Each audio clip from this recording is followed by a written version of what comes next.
Muy buenos días. Sí, sí, sí se está viendo la imagen compartida. Se ve, Listo, sí. esto para que vayamos también teniendo el aspecto técnico.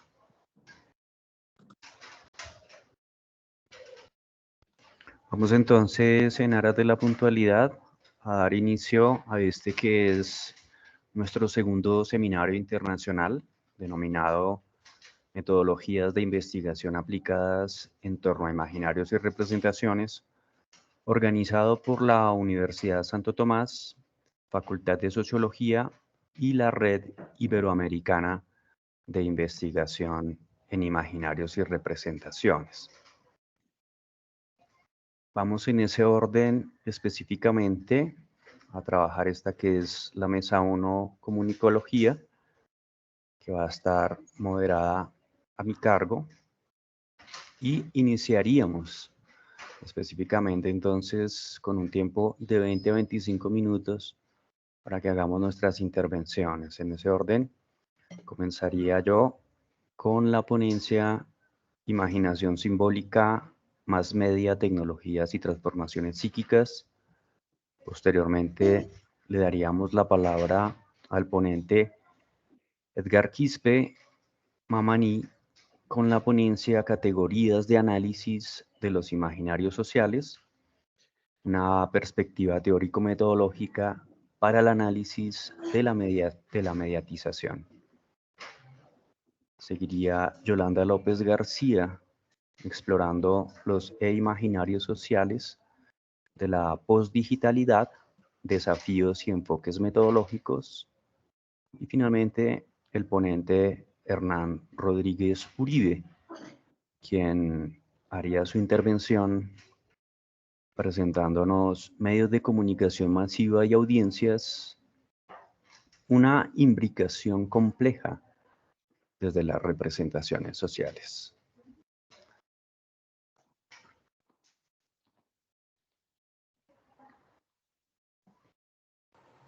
Buenos días para todos los compañeros asistentes. Gracias. Vamos entonces, para que podamos iniciar, quiero compartirles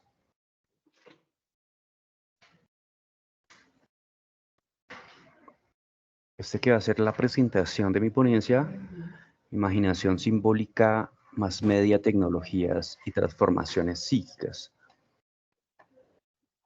Quiero inicialmente, hablando de este tema, teniendo como base una pregunta que nos hacíamos para poder hacer este abordaje de la complejidad visual en la web y de los cambios que se están experimentando con el nacimiento de estas nuevas generaciones que crecen en entornos digitales.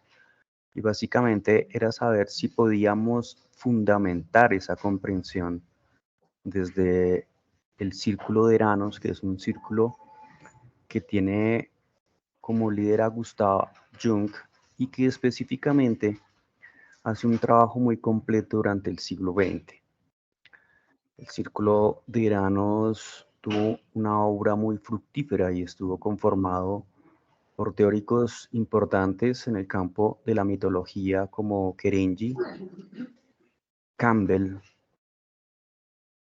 Estuvo también integrado por los simbólogos Scholem, Mircea Eliade, Gilbert Durán, los orientalistas Zimmer, Wilhelm Corbin, Maxim Noni Suzuki y los antropólogos Bormann, Plessner, los psicólogos Newman, von Franz, Hillman, los fenomenólogos Petazzoni, van der Leeuw y el esteta Reed.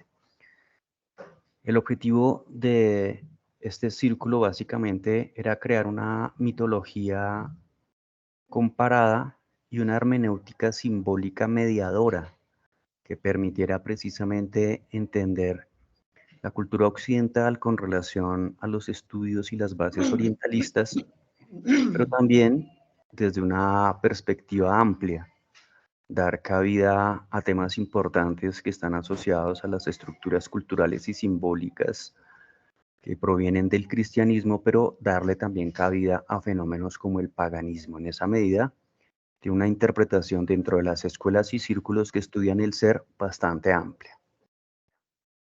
Quiero comentarles inicialmente entonces que las estructuras simbólicas comienzan a formarse en la infancia y terminan por volverse parte de la estructura mental y cognitiva. Por eso consideramos que es tan importante su comprensión, porque al irse dando estos cambios, intuimos entonces también que se está dando un cambio en la estructura mental y cognitiva.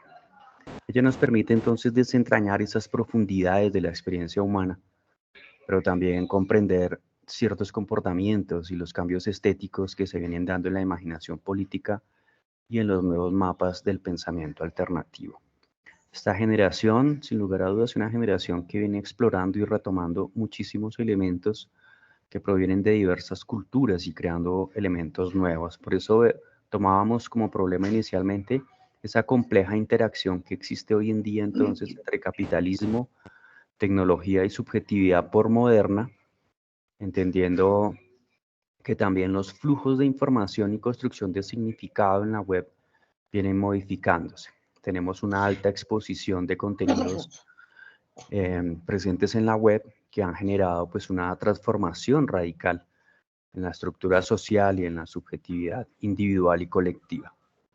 Las redes sociales y la constante presencia en línea han llevado a un cambio en el manejo de estas conexiones sociales significativas y a una hibridación sin fronteras antropológicas y culturales que consideramos no tienen precedente en la historia de la humanidad y que están llevándonos pues a la producción de nuevos significados y a la vez a la transformación de los existentes. Creemos entonces, si partíamos de entender cuál es el significado entonces que se le está dando a la imaginación simbólica con estas nuevas generaciones conceptuales. Para realizar esta investigación tomamos como bases teóricas y conceptuales la imaginación simbólica y su capacidad de representación a partir de Gustav Jung, la antropología, arquetipología cultural en términos de Gottman, la hermenéutica simbólica conceptualizada por Kristeva y la relación entonces de análisis que se están haciendo con la capacidad simbólica, las nuevas generaciones y la inteligencia artificial a partir de la investigación hecha por Andrew Keen. Tomamos como metodología el método arqueológico. En esta medida intentamos pensar el círculo de Eranos, que es un círculo que inicia en 1933, antes de la Segunda Guerra Mundial, realizando unas investigaciones mitológicas comparadas y alcanza un nivel de madurez hasta 1988, periodo en el que se disuelve. Básicamente estamos hablando aquí de 57 anuarios que integran la magna obra, orientada en comprender las estructuras simbólicas de sentido que están presentes en la cultura occidental.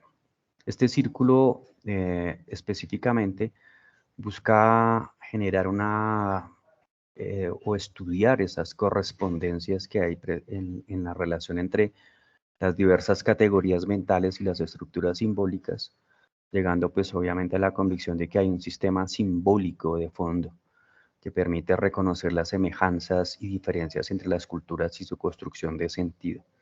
Para poder hacer el análisis trabajamos con Atlas T específicamente, identificamos categorías centrales dentro de los 57 anuarios específicamente que están sobre una base mitológica y conceptual que viene de la cultura griega en el periodo helenista, retoma elementos del cristianismo, los compara con el orientalismo y da cabida también, como decíamos en algún momento, al paganismo como elementos que existen y que están presentes en la cultura y en las estructuras simbólicas. Identificamos específicamente 4 ejes conceptuales importantes: la estructura arquetipal que está asociada a las imágenes y a los símbolos, la estructura simbólica representada entonces también en referentes que dan sentido, la estructura conceptual sobre la base en la que el círculo trata de dar explicación a estos fenómenos simbólicos y estructurales, y obviamente la estructura mítica, que es una estructura que está presente, que viene desde la mitología helena y que obviamente ha ido evolucionando y que ha ido cambiando.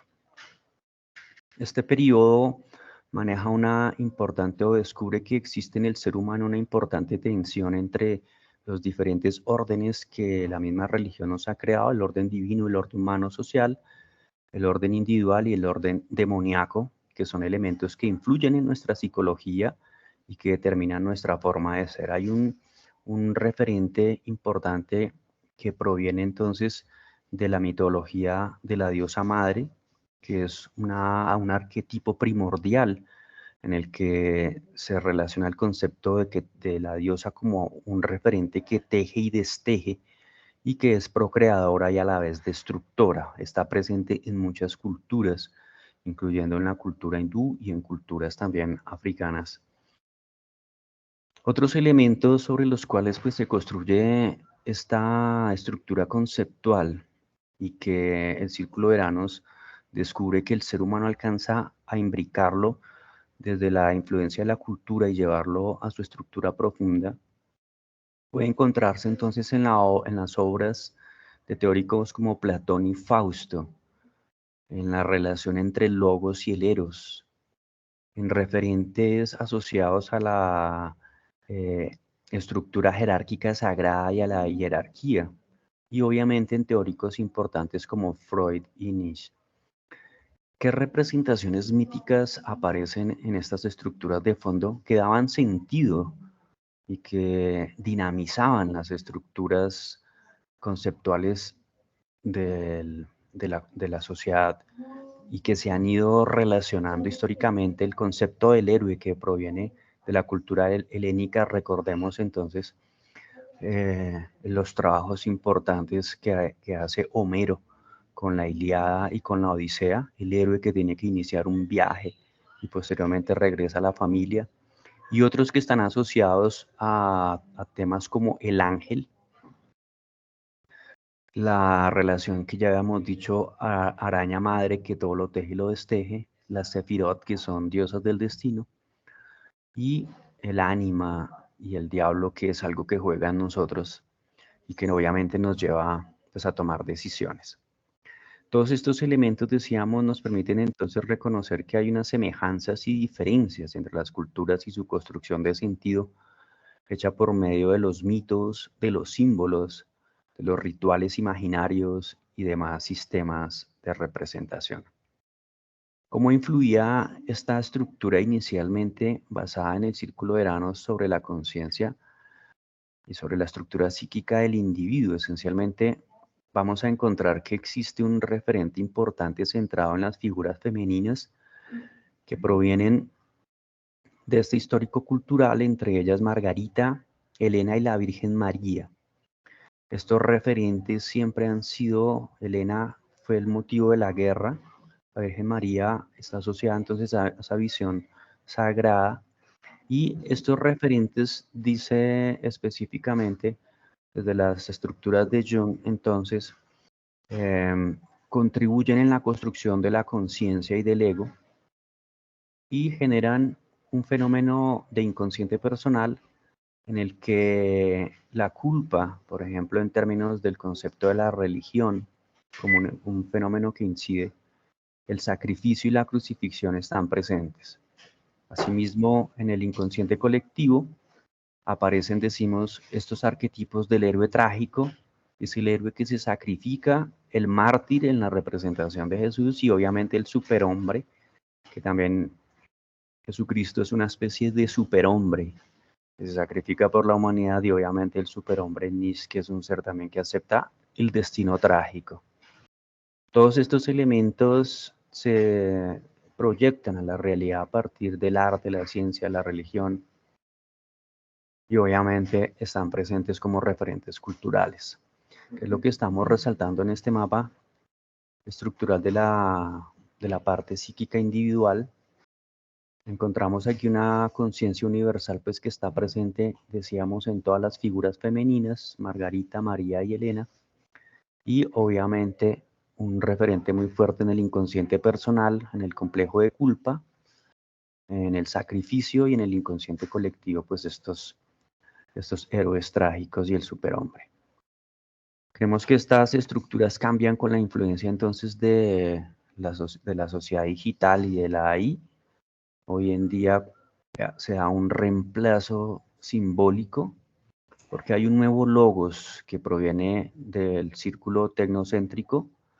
Este entonces tiene un enfoque muchísimo más sistémico y cibernético y se centra en la comprensión automática del habla. Aquí el gran símbolo de la madre entonces sigue siendo la telaraña red de Internet y la estructura simbólica y mítica se sustenta en el logotipo de Cybertronics que representa a Osiris y el ángel azul. Pero encontramos entonces que hay un cambio importante fundamental en términos de esta lingüística computacional, la cibernética y la búsqueda de modelos de comprensión automática de habla e imagen, que van poco a poco generando cambios en las estructuras psíquicas.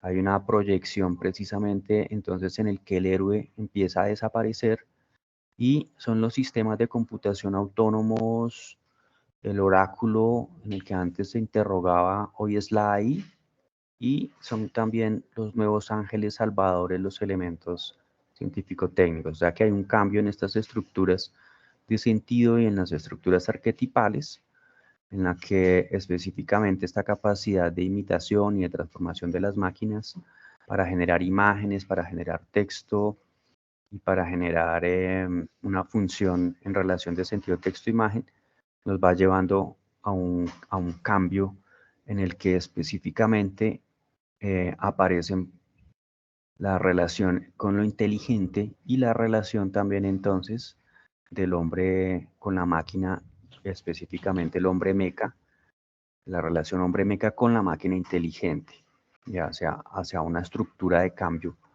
en el que las figuras femeninas desaparecen, estas figuras de las estructuras tradicionales desaparecen y comienzan a insertarse figuras mucho más mucho más modernas, que van generando no solamente un cambio en la conciencia, sino también en el inconsciente personal. Aquí el concepto de culpa desaparece y aparecen referentes mucho más narcisistas porque es una cultura que se va a comenzar a revisar a sí misma. Hay un fenómeno muy radical en términos del liberalismo autoritario y del liberalismo radical que cambian esas estructuras de las que hablábamos, que estaban presentes con relación a las influencias religiosas. Así que el inconsciente colectivo se vuelve un inconsciente muchísimo más de autorreferencialidad, asociado a la imagen del yo, a la ficción y a la metaficción, y son elementos que hoy en día se proyectan a partir de las narrativas, de los datos y de la construcción, pues obviamente de una lógica y de una subjetividad mucho más algorítmica. O sea que estamos identificando que hay un cambio a partir de la influencia de los estímulos informativos visuales, del símbolo pues como unidad de sentido y de un pluralismo que ha traído una mente mucho más flexible, volátil, dinámica, con una necesidad de identidad y de diferenciación en todo el enjambre digital, fenómeno pues que se refleja a través de las proyecciones de la imagen, decíamos, en las narrativas y en fenómenos como los collages, el puzzle y otros referentes que hacen alusión a la introspección y a la mirada del yo desde la imagen que comúnmente se construye en los referentes que se proyectan en la web. ¿Qué conclusiones podemos entonces obtener de este proceso, de esta investigación que tiene una base, decíamos, específicamente arqueológica y que busca hacer una comparación en términos de estos cambios simbólicos que se vienen dando en la web y cómo influyen en nuestras estructuras simbólicas y culturales a nivel psíquico? Creemos que entonces las bases y los fundamentos del círculo de Eranos nos permiten entender la configuración de las estructuras simbólicas antropológicas, culturales que gravitan en la web y ponen en evidencia, sí, específicamente una necesidad de construir una hermenéutica simbólica de sentido para refundar la relación entre razón mitológica, razón hermenéutica y razón científica dentro del cambio que se viene operando en la sociedad científico-tecnológica y que es más centrada en el desplazamiento de lo humano, dándole más cabida a las máquinas o a las inteligencias artificiales. Dentro de este fenómeno hay una intersección entonces entre la artificial y estas nuevas perspectivas en las que se buscan comprender la dinámica de estas estructuras psíquicas y de los cambios en los arquetipos mentales. Consideramos entonces que este proceso arqueológico revela que el nuevo giro digital ocasiona un cambio en el funcionamiento de la psique humana, en la relación entre el yo y el ello, al suprimir los arquetipos de héroe mártir y superhombre trágico, por una AI que genera una nueva relación entre hombre meca y hombre dios máquina. Aquí el valor de cambio simbólico y el valor de cambio imaginario hacen entonces que exista una economía del signo y del significado que va reemplazando las estructuras existentes y que nos va llevando a la consolidación y a la conformación de nuevas estructuras de significado que es necesario comprender y obviamente seguir investigando. Muchísimas gracias. Se encuentran aquí mis datos por si necesitan también pronto escribirme, tienen el interés de consultar o que les envíe algún tipo de información. Y ese es el equipo completo. Muchísimas gracias.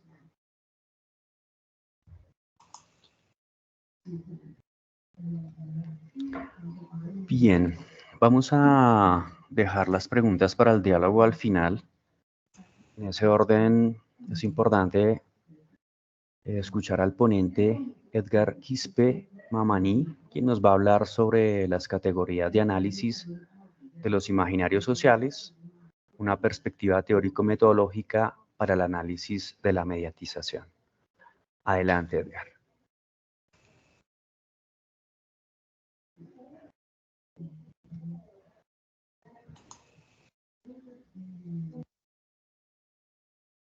¿Qué tal? Buenos días, ¿se me escucha? Correcto, se te escucha muy bien. No sé si estoy compartiendo pantalla, no sé, Estás compartiendo, pero no la presentación. la presentación. A ver. Correcto, ahí. Ahora se visualiza, ¿verdad? Sí, señor, adelante. Ok, entonces muchas gracias. Buenos días con todos. Agradecer siempre la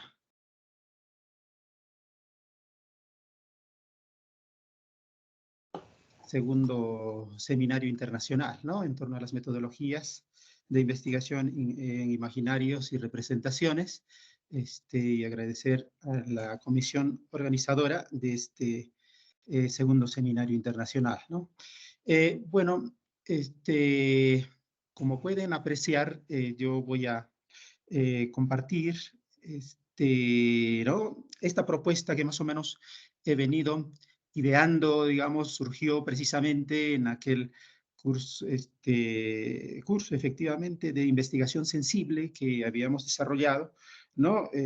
Precisamente bajo la coordinación de Felipe Aliaga desde la USTA, ¿no es cierto? Entonces, más o menos surgió la idea de sistematizar, ¿no? Estas categorías de análisis de los imaginarios sociales, ¿no?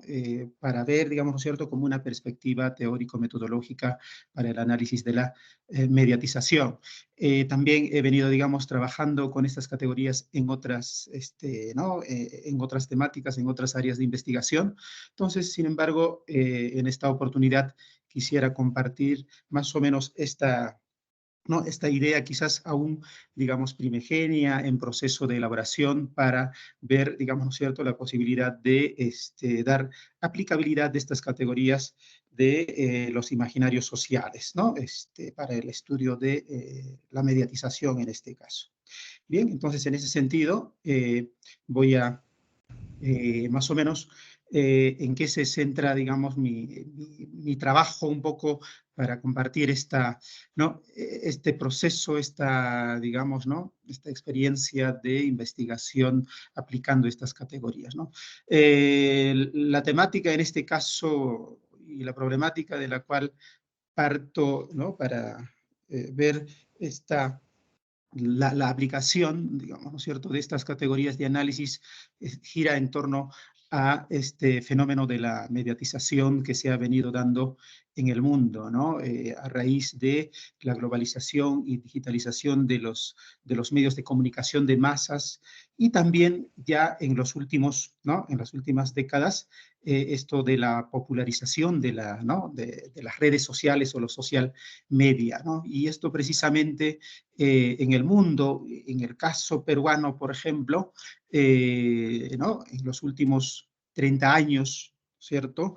Se ha venido, digamos, profundizando este fenómeno de la mediatización de la vida humana, digamos, en los diversos ámbitos ¿no? de la vida social, política, económica y cultural, y precisamente en estos ámbitos, pues, este fenómeno ha generado, ¿no? Esos cambios y transformaciones, ¿no? Entonces, la idea es precisamente un poco analizar, comprender, digamos, ese fenómeno, digamos, un poco para comprender en qué medida, digamos, ¿no es cierto?, esos cambios, cómo han sido, digamos, tomados, ¿no? En este caso por los actores sociales, básicamente, ¿no?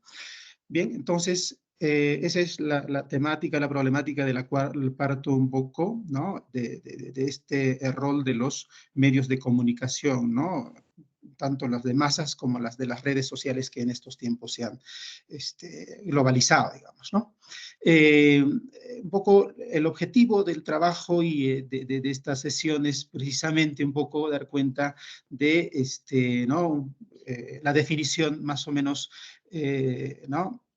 sobre estas categorías de análisis que nos permitan, en este caso, analizar, ¿no? Comprender e interpretar los imaginarios en torno a la mediatización de la sociedad humana. Entonces, en este sentido, precisamente, identifico estas 4 categorías de análisis como, digamos, categorías que nos permitirían entender, comprender, digamos, ¿no es cierto?, desde una perspectiva cualitativa, claro está, ¿no? Para ver ¿no? estos sentimientos, los pensamientos, los significados y las acciones que precisamente los actores involucrados, sobre todo los actores sociales que desarrollan en ese proceso de la mediatización, ¿no? Bien, entonces, más o menos el soporte teórico en el que más o menos me apoyo en torno a los imaginarios sociales es tomando referencia a estas 2 corrientes, ¿no? Estas 2 corrientes que vienen, digamos, ¿no es cierto?, más una corriente franco-europea, digamos, ¿no es cierto?, más ¿no? Con una concepción socioantropológica trabajada, digamos, primigeniamente por Castoriadis y Maffesoli, ¿no? Entonces, quienes más o menos definen, digamos, ¿no es cierto?, conceptualizan este concepto y a su vez, diría, perspectiva de análisis de los imaginarios sociales como ese elemento estructurante originario, ¿no? Ese significado significante central, ¿no? Que es, en este caso, la fuente de lo que ¿no? se da cada vez como sentido indiscutible en la sociedad, ¿no? Y también, además, se da como ese soporte de las articulaciones y de las distinciones de lo bueno y lo malo, lo afectivo e intelectual, individual y colectivo. Entonces, esta noción más o menos de ver los imaginarios sociales como aquellos elementos, ¿no?, que dan sentido y significado a los procesos de acción e interacción social entre los actores, más o menos, y a partir de ahí se vendría, digamos, ¿no es cierto?, y se iría construyendo las realidades sociales, perdón, ¿no? Entonces, más o menos entendida en ese sentido desde esta corriente, digamos, clásica ya a estas alturas, ¿no?, que viene, digamos, ¿no?, desde la propuesta de Castoriadis y Maffesoli, ¿no? La otra corriente, digamos, que es la que más o menos ¿no? Para la propuesta teórico-metodológica, tomo como referencia, ¿no? Los planteamientos de la corriente iberoamericana, que en este caso, como ya quienes formamos parte de esta red, conocemos a autores ya prácticamente clásicos también, como Pintos, ¿no? Carretero, Baeza, mismo Aliaga y Carretero, digamos, ¿no es cierto?, que plantean esta concepción sociológica de los imaginarios sociales que están relacionados, en este caso, con el problema del orden social, ¿no? Y esta se define como los esquemas socialmente construidos que nos permiten las percepciones, ¿no?, que tienen que ver precisamente con aquellas 4 categorías de análisis que ¿no? Tomo para esta propuesta teórico-metodológica, que tiene que ver con las percepciones en términos de los sentimientos, los pensamientos, la interpretación que tendría que ver, digamos, ¿no es cierto?, con esos signos o significaciones sociales, y la intervención que tendría que ver con la categoría de la acción social de los actores, ¿no? Entonces, más o menos, esa es la referencia teórica que se toma en cuenta en términos de los imaginarios sociales. Y ahora, al respecto de la mediatización de la sociedad, se toma como referencia 2 perspectivas también, ¿no? En este caso, desde la perspectiva de la opinión pública, digamos, apoyándome en Saperas, ¿no?, a través de Castromil, ¿no es cierto? Este autor, digamos, ¿no es cierto?, define la mediatización como, por un lado, digamos, ¿no es cierto?, como la autonomía relativa de los medios de comunicación en relación con las instituciones políticas, ¿no? Entonces, esta sería, digamos, una condición necesaria, digamos, ¿no es cierto?, para que, digamos, ¿no es cierto?, el fenómeno de la mediatización se produzca. En segundo lugar, la mediatización también implica la configuración de los medios como escenarios paralelos para la acción de gobiernos, partidos y parlamentos, en términos más, ¿no?, dando énfasis a la dimensión propiamente política, ¿no? Ahora, desde la perspectiva del cambio y transformación societal, ¿no?, se toma como referencia a Esser Strombach, ¿no?, y a Cuellar, quienes más o menos dan cuenta de la mediatización como un proceso de cambio social en que los medios se han vuelto cada vez más influyentes y profundamente integrados en los diferentes o en las diferentes esferas de la sociedad, ¿no? ¿Qué significa esto? Que la sociedad se somete, o nos sometemos, ¿no es cierto?, cada vez más, ¿no?, a los medios y a su lógica, a su agenda, que diariamente, digamos, ¿no es cierto?, los medios de comunicación, ¿no?, están poniendo el tema de debate, digamos, ¿no es cierto?, en la cotidianidad, en la familia, en la calle, digamos, ¿no es cierto?, en los diferentes ámbitos y niveles de la sociedad. Entonces, más o menos, esta perspectiva, precisamente, es la que también sostiene, digamos, ¿no es cierto?, a esta propuesta teórico-metodológica que les comparto, ¿no?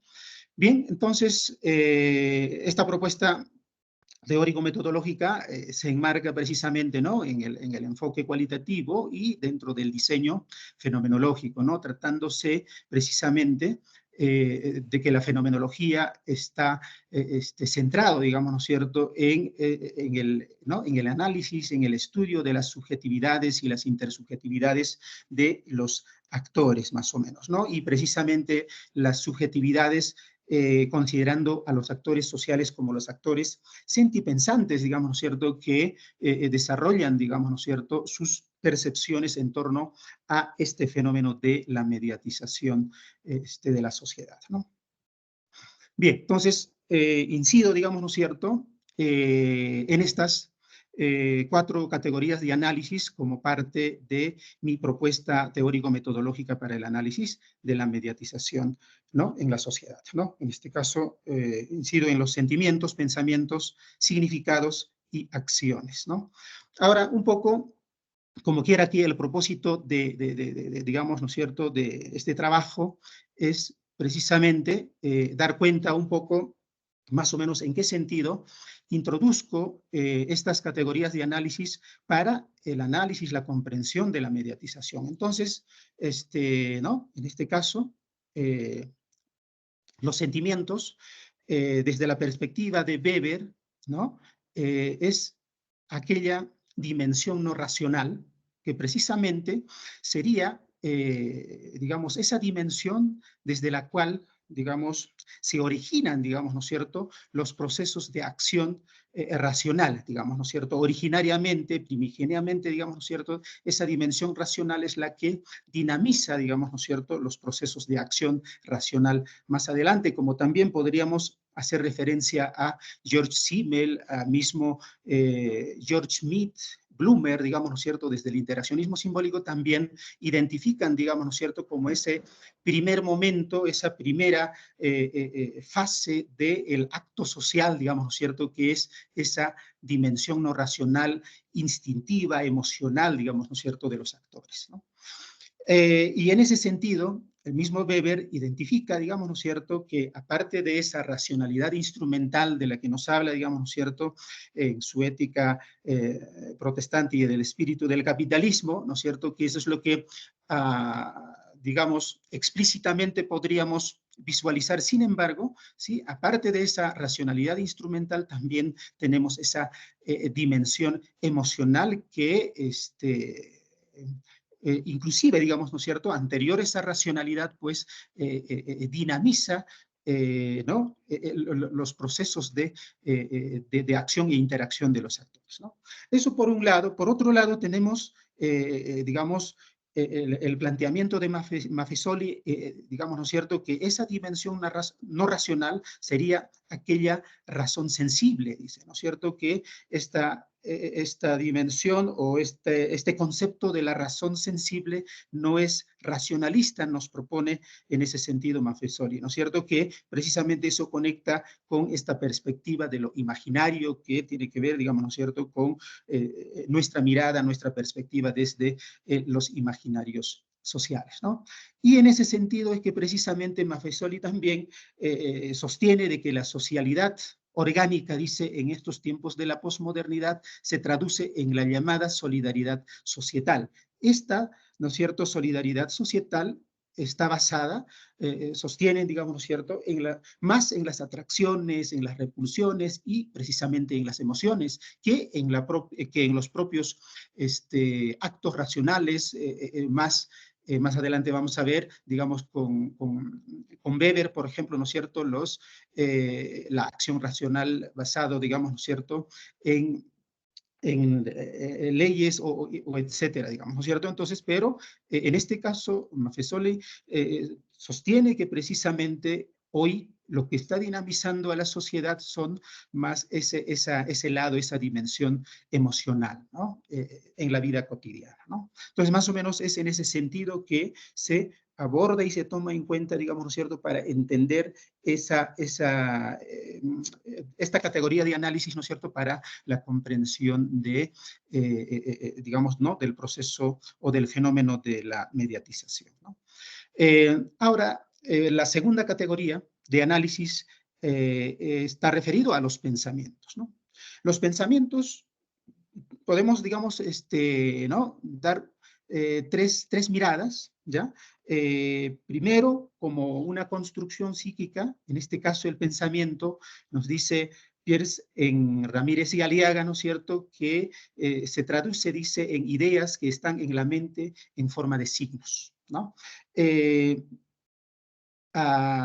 Digamos, comparativamente con los sentimientos, ¿no es cierto?, es parte de la subjetividad como tal, diría, ¿no es cierto?, en este caso Peirce. Sin embargo, los pensamientos es algo que está en todas partes, dice, ¿no?, como una representación, ¿ya? Y en este caso, por ejemplo, precisamente desde la psicología, ¿no es cierto?, ¿ya? Serían, digamos, ¿no es cierto?, precisamente esas ideas que se presentan en forma de signos, ¿no?, los pensamientos. Entonces, ahí precisamente dice todo aquello que nosotros percibamos como signos, aparece, ¿no?, en todas partes, inclusive el hombre mismo, las personas mismas, somos signos que estamos en proceso de desarrollo, ¿no? Entonces, eso por un lado, desde el interaccionismo simbólico, ¿ya?, podemos concebir el pensamiento ¿ya? Que precisamente es en el pensamiento que nosotros construimos la realidad social, ¿no? Simbólicamente, ¿no? Y esa construcción social de la realidad se da en la conciencia, en la mente del sujeto, ¿no? Entonces es a esto que desde el interaccionismo simbólico Mead y Blumer identifican, ¿no es cierto?, como ¿no? esos pensamientos. Por otro lado, también, sosteniéndonos en Ramírez y Aliaga, también dicen, en el pensamiento es donde el sujeto construye y elabora la realidad social a través de signos y símbolos significantes, lo cual se traduce en una infinidad de semiosis. ¿Qué significa eso, digamos, no es cierto? ¿No? En la siguiente categoría de análisis de los signos, precisamente, ¿no? Vamos a sostenernos también en la semiosis triádica, digamos, de Peirce, ¿no? Entonces, precisamente, esos signos y símbolos significantes se va desarrollando permanentemente, ¿no? A través de esta lógica que nos plantea Peirce, ¿no? de la semiosis triádica, es decir, que permanentemente, ¿no? Vamos dando, interpretando, reinterpretando, digamos, ¿no es cierto?, los diferentes signos y símbolos en torno a un caso, un fenómeno, una realidad social, ¿no? Bien, entonces, ahora precisamente pasamos a la tercera categoría de análisis que tiene que ver precisamente con los signos o significaciones sociales, ¿no? Entonces aquí, ¿no? Hacía referencia ya, ¿no? Al planteamiento de Peirce de esa semiosis triádica, ¿no es cierto? Entonces partimos de que el signo o los signos son aquellas representaciones simbólicas que, en este caso, ¿no? Dan cuenta, digamos, ¿no es cierto?, de aquel objeto o asunto representado que podría ser, digamos, más adelante de manera análoga. Voy a dar cuenta, digamos, ¿no es cierto?, a partir de este planteamiento teórico-metodológico que ¿no? nos propone Peirce, ¿no? Entonces, que sería, digamos, por otro lado, el intérprete, digamos, como el sujeto, el actor que otorga sentido y significado. Entonces, estos tres elementos son las que se construyen en la, ¿no? en la semiosis triádica, ¿no? Entonces, ya, y esto es lo que precisamente, ¿no? Tenemos, ¿no?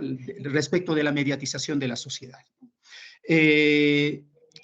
Los signos que precisamente se configuran, se construyen, digamos, ¿no es cierto?, a través de los medios de comunicación, es precisamente la discursividad que daría al lugar, digamos, ¿no es cierto?, como ese instrumento de gobierno de la sociedad, ¿no?, en este proceso de la mediatización. Entonces, los objetos, digamos, a través de las cuales se transmiten, digamos, las discursividades, ¿no es cierto?, serían los dispositivos y los formatos mediáticos, ¿ya?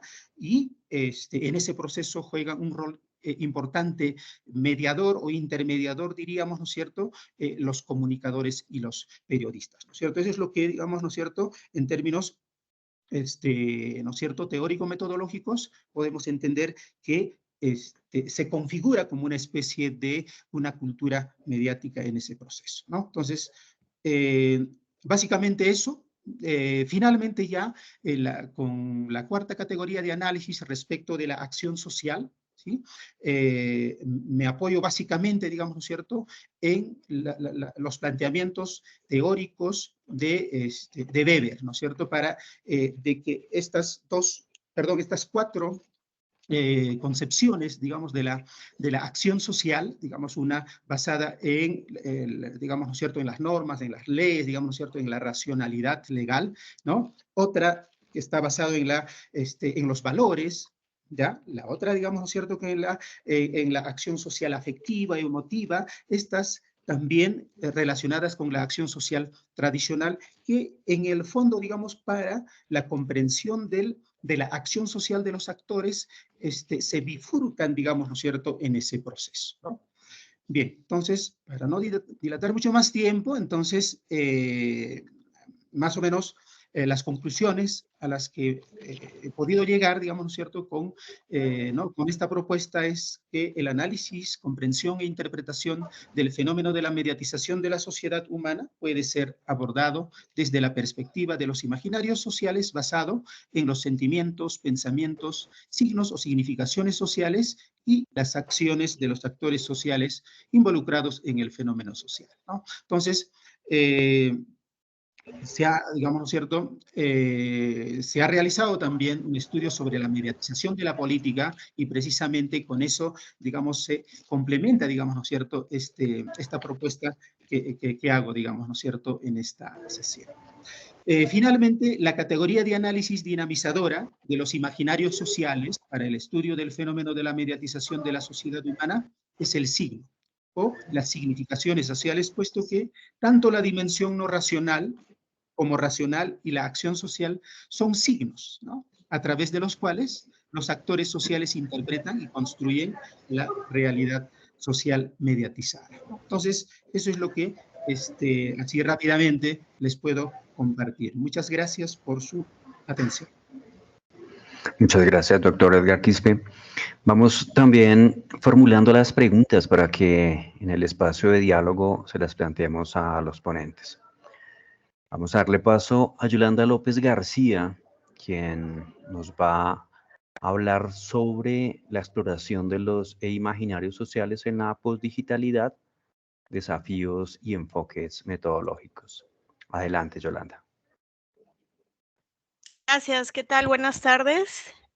Buenas tardes. Estoy tratando de compartir mi pantalla. ¿La ven? ¿Ven mi Correcto. ponencia? Sí, correcto. Sí, ok, desgraciadamente ya no los veo, pero bueno. Tranquila, adelante. Bueno, pues me alegra mucho estar aquí con ustedes y escuchar las ponencias que hasta ahora han estado. Creo que combinan muy bien y han dicho, pues ya, algunos temas muy interesantes. Y yo, bueno, traigo este tema, que es una exploración, ¿sí? Como ya lo dijo el compañero, de los imaginarios, este tipo de juego de palabras del imaginario social, pero vinculado a lo postdigital. Entonces, hoy traigo estas ideas que todavía están, digamos, al inicio, así que más que conclusiones, más que resultados, traigo preguntas y me alegraré muchísimo por el intercambio. Voy a hablar un poquito del contexto en el que me encuentro. Luego trataré muy brevemente a qué me refiero con lo postdigital o el campo de acción postdigital y esta idea de los imaginarios sociales, para después hablar de la investigación que, como les comento, está pues en esa fase de exploración y de inicio casi, ¿no? De desarrollo. Y más que nada quiero compartir con ustedes algunos de los desafíos a los que me estoy enfrentando en este pues estudio de lo postdigital y esta idea de los imaginarios. Así que bueno, me alegraré por el intercambio de ideas. Básicamente presentar el contexto en el que me encuentro y pues parte del proyecto de esta, digamos, cátedra, tratando de pensar las culturas digitales desde esta idea de la postdigitalidad y vinculando a las perspectivas de los imaginarios sociales como centrales para entender la cultura, la interculturalidad y la postdigitalidad. Entonces, en este contexto es en el que vinculo también el estudio de los imaginarios con el estudio de la migración, en este caso del que les voy a hablar, de mujeres latinoamericanas y españolas en Alemania, que es donde me encuentro. Y bueno, hay otro proyecto del cual no les voy a hablar hoy, pero se trata de los imaginarios de la colonialidad en redes sociales y bueno, ahí se exploran otros aspectos, por ejemplo, creadores de contenido, también desde la migración, pero bueno, ¿qué tipos de imaginarios están, digamos, reconfigurándose y reproduciéndose en social media o en las redes sociales, y en otros ejemplos, por ejemplo, el caso de los whitexicans en México, que si bien no trata tanto el tema de la migración, sí de esa reconfiguración de qué es lo propio y qué es lo otro, ¿no? O sea, este proceso de otredad. Y todo esto pasa en un laboratorio de investigación para la interculturalidad postdigital. Preguntas generales de estas guías, de estos temas que me acompañan o que estoy en pleno desarrollo, pues como les comento, es lo postdigital, la aproximación de la cultura y la interculturalidad desde los lentes teóricos de los imaginarios sociales, pero también los imaginarios como esa herramienta también pues metodológica que acompaña diferentes herramientas.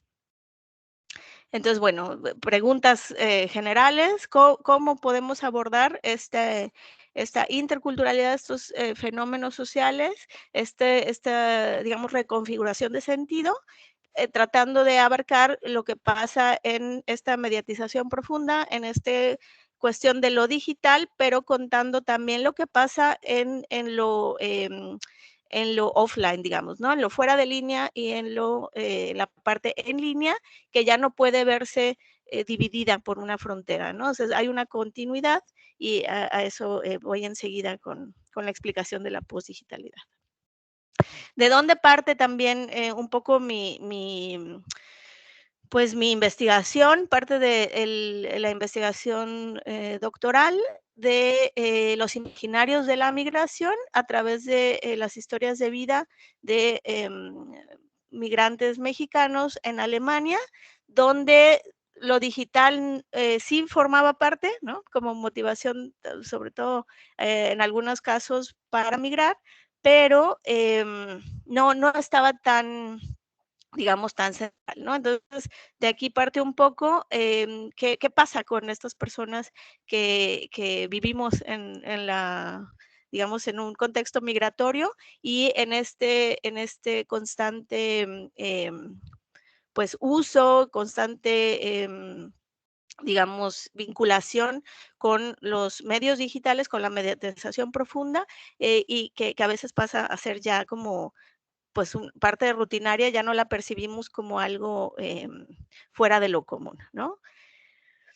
Aquí es donde a partir de mi investigación doctoral, pues abordo también este tema de la intercultura, siguiendo pues los lineamientos o perspectivas de Baeza, de Castoriadis y de Pintos, ¿no? Tratando de hacer como un diálogo entre ellos, compartiendo lo que ya se ha dicho, ¿no? Como entender a los imaginarios como esos esquemas de significado socialmente construidos que nos permiten percibir, explicar y actuar en lo que cada contexto, o yo le llamo campo de acción, obviamente tomando un poco esta idea o el concepto de campo de acción de Pierre Bourdieu, cómo de ahí se construye pues lo que consideramos que es la realidad en nuestra vida cotidiana.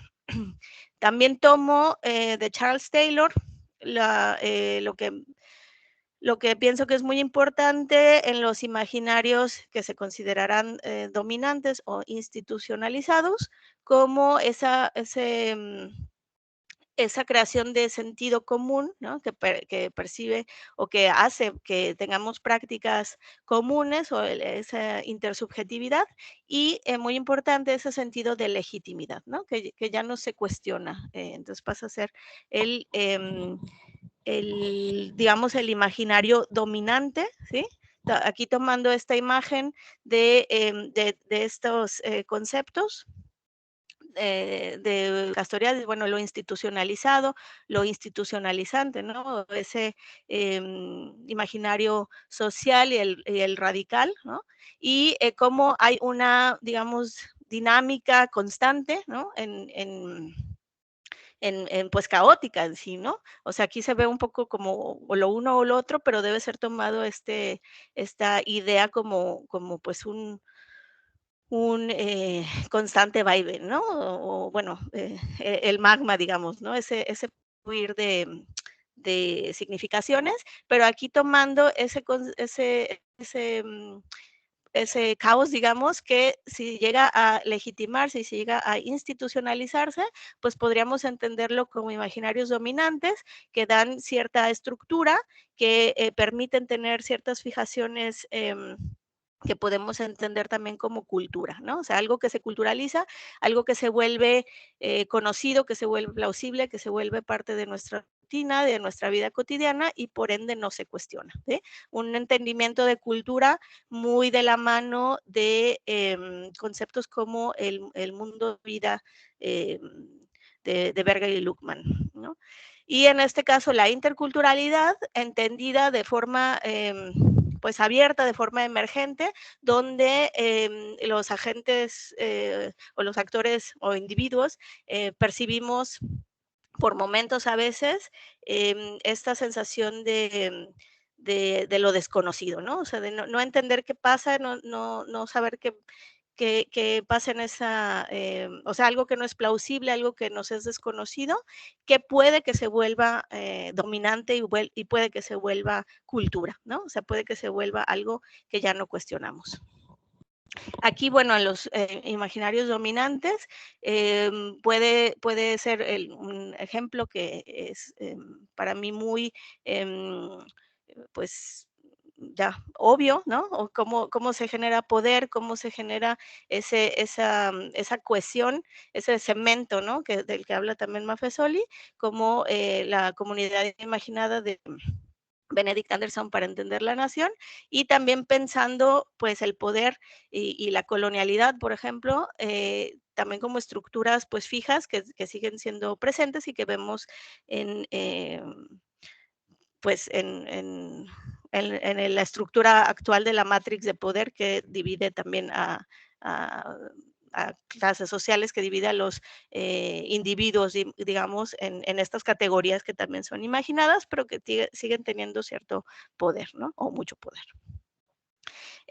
Bueno, aquí me lo paso rápido, pero es la idea de este entendimiento de cultura e interculturalidad en red, ¿sí? O sea, cómo agentes humanos, agentes no humanos también tienen interacciones y cómo dependiendo la mirada, ¿sí? Si hacemos una mirada un poco más como lente específico, pues vamos a ver la diversidad en la que nos movemos, ¿no? Nos movemos en diferentes campos de acción, pero si hacemos un como zoom out, ¿no? Más lejano, pues puede que veamos estos también campos de acción un poco más en categorías, digamos, un poco más cerradas, pero esta idea de la red, de cómo estamos conectados, pues también no debe de perderse, ¿no? Y entonces, en cada campo de acción, lo que consideremos que es realidad, puede que en otro campo de acción experimentemos eso desconocido, ¿no? Esa interculturalidad que puede volverse culturalidad, ¿sí? O sea, la dinámica continua. Lo postdigital entra aquí como algo que está intrínsecamente relacionado en todos esos campos de acción, ¿sí? Está incrustada ya digamos, la tecnología, aunque no las usemos, están, digamos, incrustadas en pues infraestructuras vitales, ¿no? O en tecnologías vitales, como le llama Gómez Cruz, y tratando esa mediatización profunda, donde ya lo queramos o no, todos los elementos de nuestra vida, de nuestro mundo social, están intrínsecamente relacionados con los medios digitales y con esa, digamos, tecnología y comunicación. De aquí que sería obsoleto, pues, ver esos campos como separados, ¿no? Ya hablar de lo digital, lo análogo, lo online o lo offline, lo virtual y lo real, pues digamos que ya no se puede separar, sino que es ese también caos, esas fronteras, digamos, pues porosas y son caóticas y fáciles, ¿no? Esta idea de lo postdigital viene sobre todo de Kramer, que dice, bueno, entendamos a lo postdigital como lo postcolonial, ¿no? No es que ya haya terminado y que haya pasado, sino que hay una continuidad de esto, y a veces se toma como algo tan cotidiano, algo tan plausible, que ya es como evidente y lo notamos cuando no lo tenemos, ¿no? Por ejemplo, si no nos podemos conectar a internet, pues ahí notamos la ausencia, pero si está, digamos, la conexión, pues es ya como tomado como evidente, ¿no? Y claro, tenemos que reconocer la brecha digital y esas luchas de poder, desigualdad, y también la exclusión que causa, pues, no estar en estas tecnologías vitales, ¿no? Los recursos simbólicos que reconfiguran imaginarios, ya también lo decía el compañero, pues los medios, ¿no? Tienen un rol muy importante.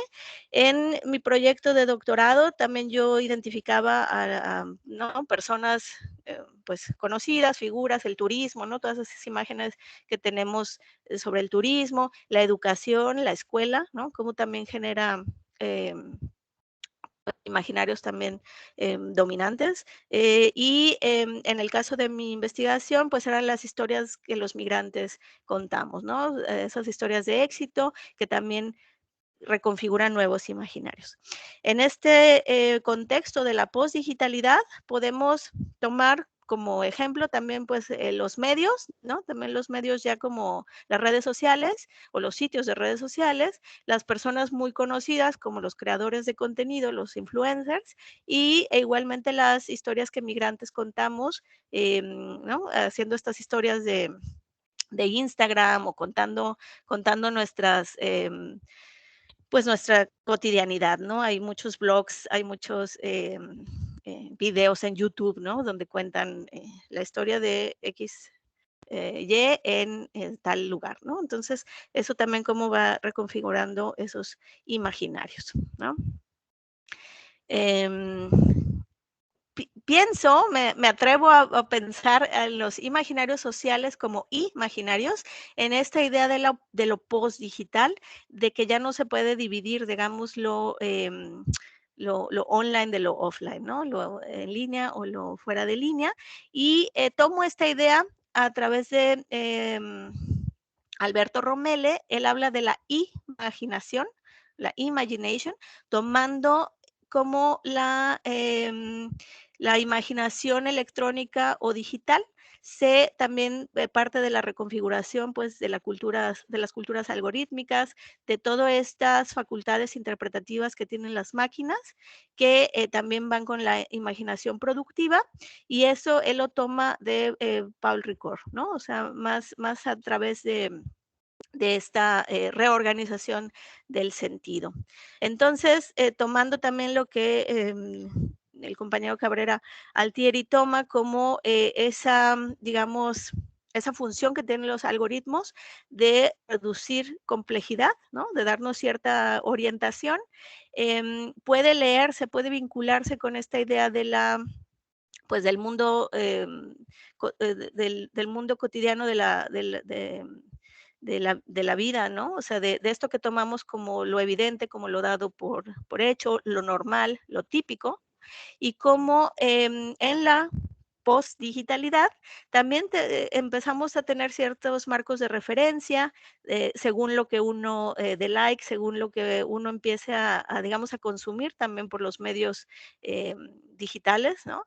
Y también eso cómo va creando las famosas burbujas, ¿no? De eso que consumimos y de eso que va creando nuestra realidad, ¿no? Cómo eso también va generando cierta comunalidad, ¿no? Tomando otra vez las ideas del imaginario social, eso que compartimos, eso que es intersubjetivo y eso que, digamos, causa cierta o genera cierta legitimación, ¿no? Entonces, esto, como la algoritmicidad, ¿sí? Esta reducción de complejidad, también va generando o reconfigurando el sentido de lo que producimos. Entonces, de ahí que sigo pensando, pero he pensado, digamos, a través de otros análisis, por ejemplo, discursos de odio contra la actriz Yalitza Aparicio, como ahí se ven imaginarios también de la colonialidad, de la mexicanidad, ¿no? En esa fusión, en esa, pues sí, en esa vinculación entre lo que pasa en campos de acción fuera de línea y en campos de acción en línea, pero que en esa vinculación tan íntima se reconfigura el sentido y pasan otras prácticas, digamos, que se pueden analizar, por ejemplo, en redes sociales, ¿no? Es aquí que esta idea, pues, de ver los imaginarios sociales en esta óptica de los imaginarios sociales, es ese abordaje, digamos, de la reconfiguración del sentido que surge de esa incrustación entre tecnología, agentes humanos y no humanos, y de vida social exteriorizada a través de las prácticas postdigitales, ¿no? Este es un enfoque de red que incluye agentes humanos y no humanos, pero que también pone de vista qué pasa en esas redes asimétricas, quién queda excluido, quién incluido, y algo que me interesa es cómo abordar esas prácticas postdigitales, por ejemplo, en un contexto de la migración. Y aquí es donde algunos trabajos precisamente en las diásporas digitales, ¿no? La migración digital, estudios de la migración digital, los migrantes conectados, los migrantes mediatizados, han trabajado ya en esto, pero no desde la óptica de los imaginarios sociales, ¿no? Entonces aquí es donde otros lentes teóricos de los imaginarios sociales, del mundo de vida cotidiano, la mediatización profunda y lo postdigital entran en juego. Hay algunos trabajos de migrantes latinoamericanos en grupos de Facebook, como los que se ven en el folio, y aunque Facebook, muchos dicen, bueno, Facebook ya pasó de moda, ahora hay otras redes. Yo he observado en mi investigación que Facebook sigue siendo relevante por la función que tiene de estos grupos privados, ¿no? Entonces ahí se reconfiguran a través de las prácticas de las personas que ahí están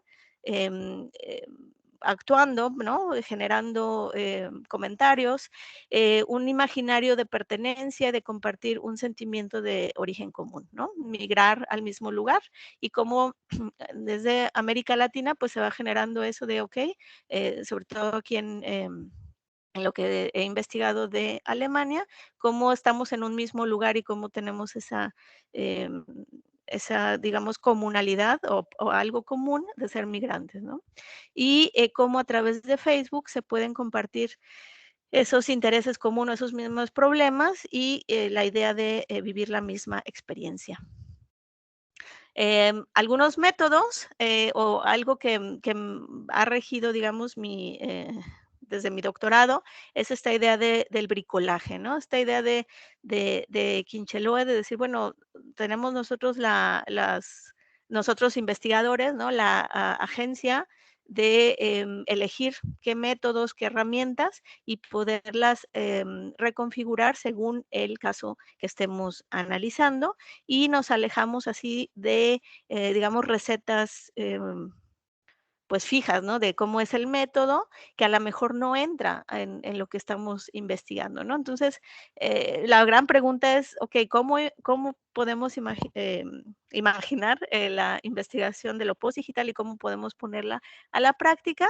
Y bueno, hay herramientas o métodos de la antropología digital que vendrían combinando pues métodos en lo digital, métodos también en lo fuera de línea, aunque lo postdigital sería ver esta continuidad y esta vinculación pues muy íntima, pero aquí traigo otra vez la idea de los campos de acción, porque al final a veces estamos actuando o haciendo prácticas en lo fuera de línea, aunque eso no lo diferencia o lo distingue de lo en línea, ¿sí?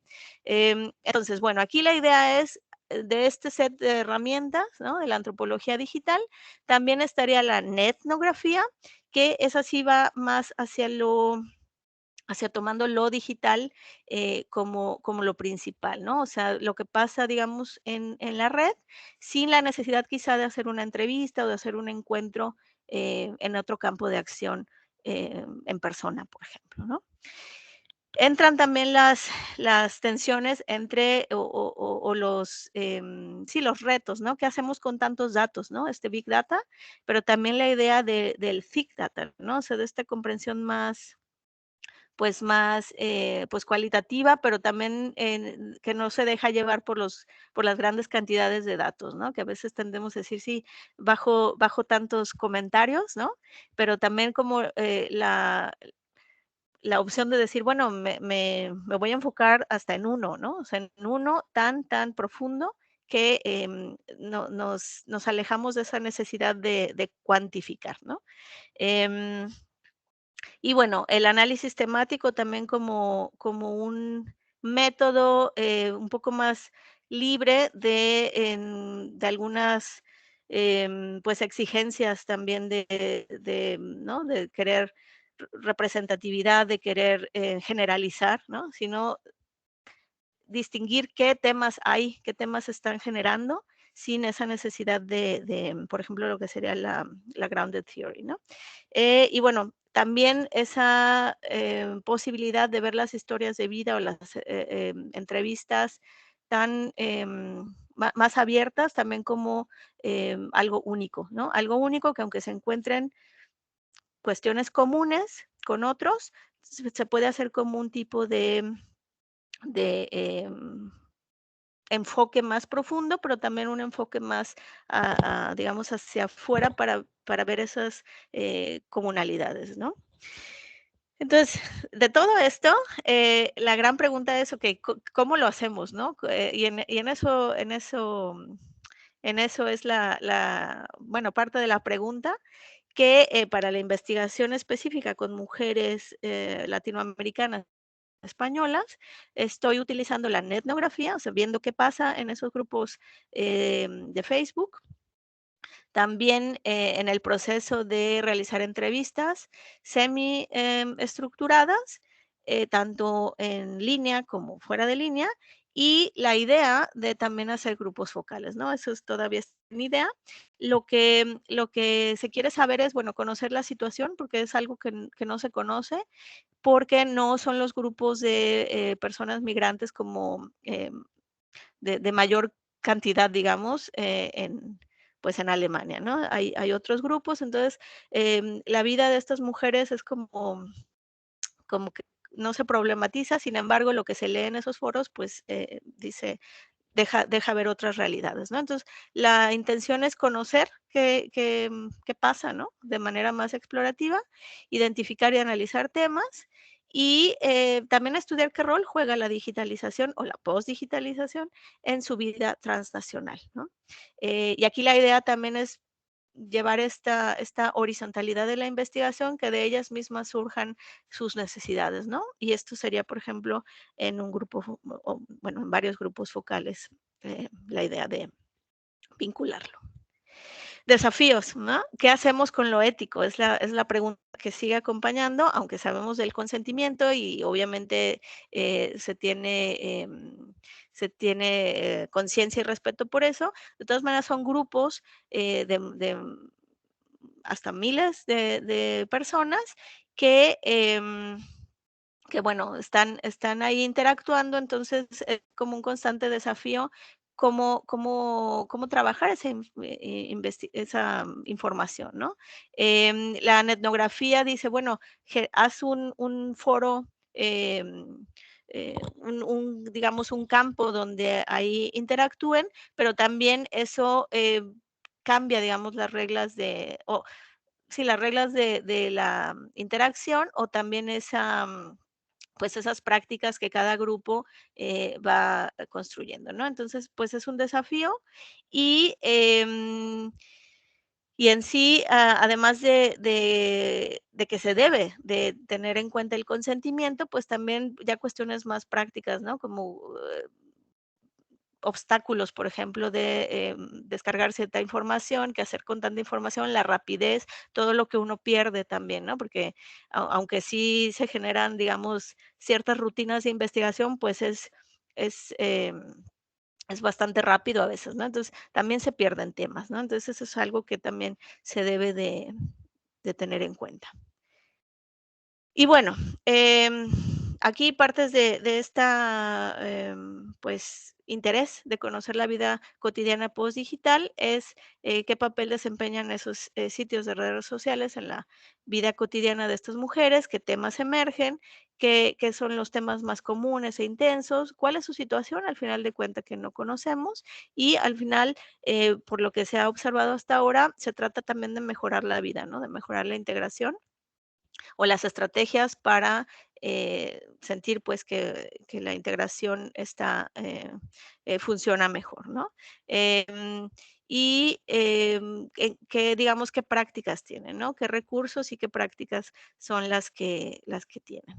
Esto ha sido algunas de las pues preguntas que han surgido a través de la observación y de un primer pues, artículo que se trató de cómo aprenden, ¿no? O sea, cómo a través de este contexto postdigital hay un aprendizaje, digamos, constante, que no tiene que ser dentro de un aula o que tiene que ser dentro de un curso de estos para integrarse, sino que a través de las interacciones entre redes sociales, pues las mujeres van aprendiendo, ¿no? ¿Cómo lo hice? Pues ahí escribí un post en uno de estos grupos diciendo claramente que era para la investigación y diciendo claramente que se iba a utilizar y que, bueno, se iba a anonimizar y se iba a parafrasear, ¿no? Porque también esa es una cosa que hay que tomar en cuenta, que no podemos tomar, digamos, información una a una, porque también puede pues al final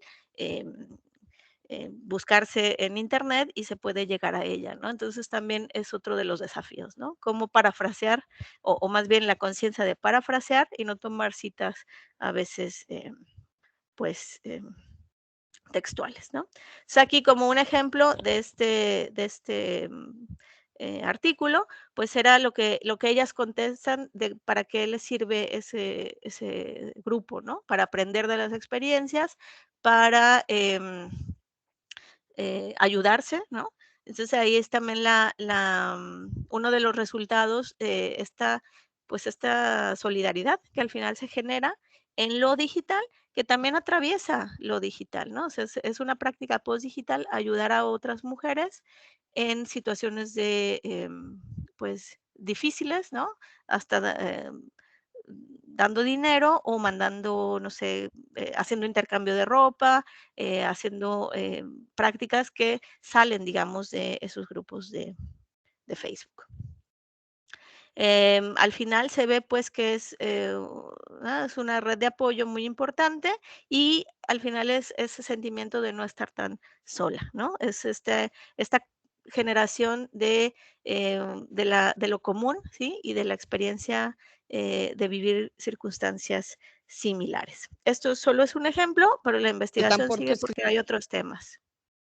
Ya para finalizar, reflexiones, ¿no? O sea, cómo abordar no solo Facebook, sino otro tipo de redes sociales, cómo al final estudiar este tipo de experiencias, este tipo de prácticas, sin caer en esas dicotomías, lo online o lo offline.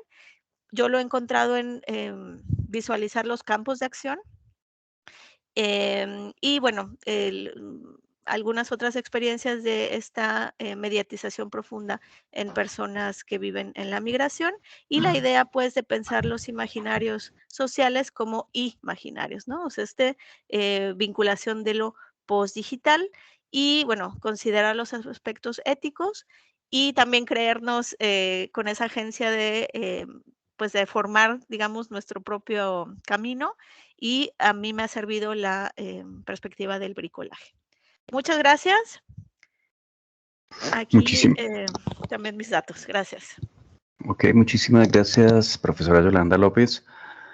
Es una investigación muy interesante y aporta mucho. Bien, hacemos el llamado al ponente Hernán Rodríguez Uribe con su trabajo Medios de Comunicación Masiva y Audiencias, una imbricación compleja desde las representaciones sociales. Adelante, profesor.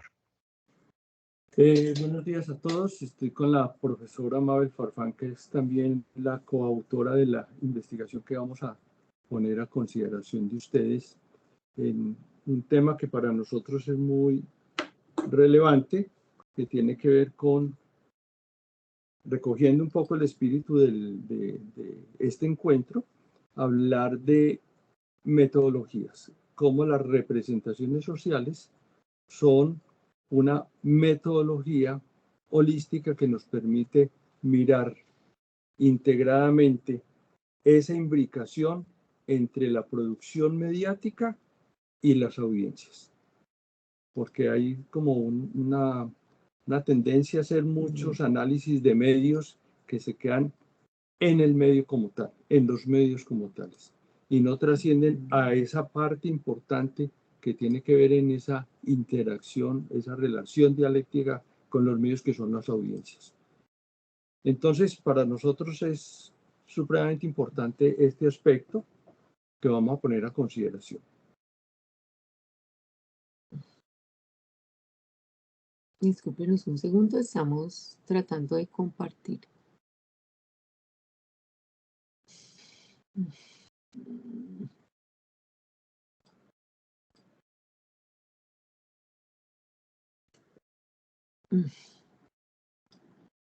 No, esto es... Permitir.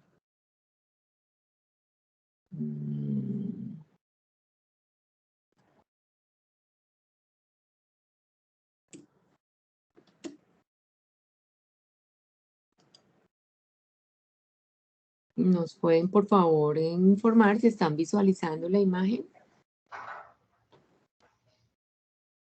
No, No, no se ve. no se ve. Bueno, Compartir pantalla o ventana. Pantalla, sí, ventana o estamos pestaña. en la tarea, pero...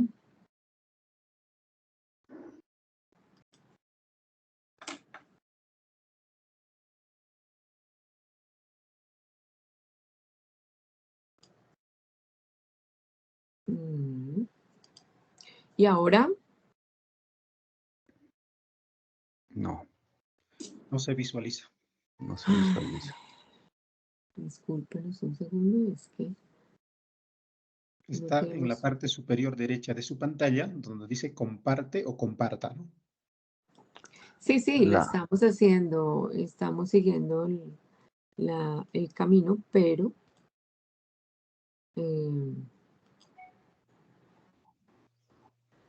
Disculpen, a veces en la función del navegador no se permite y hay que bajar la aplicación.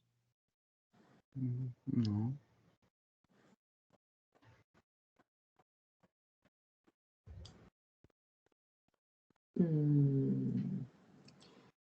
Pues bueno, decimos pruebas previas y por aquí, digamos, funcionaba. Gracias por la apreciación. Pero ahora no quiere negociar, no quiere compartir, no sabemos por qué. Bien, si Estamos... quieren, presentémosla sin compartir entonces. Ay, qué lástima. Ok. Denos un minutito. Según nuestra cámara está compartiendo. Pero parece que... A veces sale un como letrerito, aunque das compartir, sale un letrero que pide como un permiso. Y a veces no se ve Sí, muy nos grande. pregunta si permitir y le estamos diciendo Ujú. que sí, que lo haga. Ahí. Ahí Correcto, está, ya se ve. ya está Ok, por lo menos ya se ve ese. Entonces ahora la permítenos, presentación. Oh, ya ya se casi. quitó. Ay. Sí, está como demorado en negociar. Espérenme un segundito que ya casi lo vamos a lograr.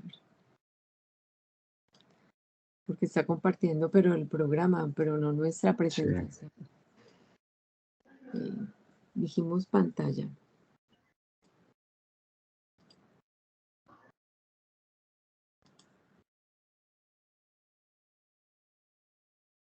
Dice compartir esta pantalla. Ok.